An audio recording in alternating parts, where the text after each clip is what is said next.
Jira jira jira jira jira jira jira jira jira jira jira jira jira jira jira bulle bariyakuuf karaan wallise yaanwi yaa waa irraanfachuuf yaa waa irraanfachuuf yaa waa irraanfachuuf yaanwi yaa waa irraanfachuuf yaanwi tafkiidhaaf utaalchoo dirbuudhaaf milikkii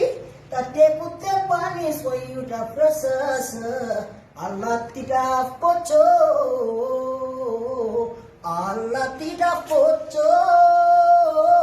wacaadhaaf nagaacha kennaamaatu didaa jirra hunda baacha kennaamaatu didaa jirra hunda baacha jirra jirra jirra jirra jirra jirra jirra jirra jirra jirra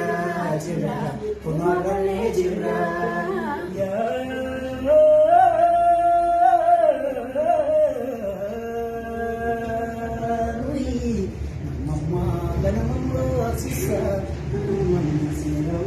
Galatooma mucaan kun caalaa jaamaa sirbaa caaluu hundeessaa wallisuun beekama caaluu xiqqaa jaamaa sanii jecha mucaa kana immoo haa gargaaru cinaa haa dhaabbannu sirboota sagalee namni sagalee caaluu jaalatu guutumaa guututti mucaa kana cinaa haa dhaabbannu gama hiyyaan isaa harkachuu hin dandeessan bilbila isaa isiniif hannuu hin danda'a sanii jecha isin hundinuu guyyaa arraantanaa guyyaa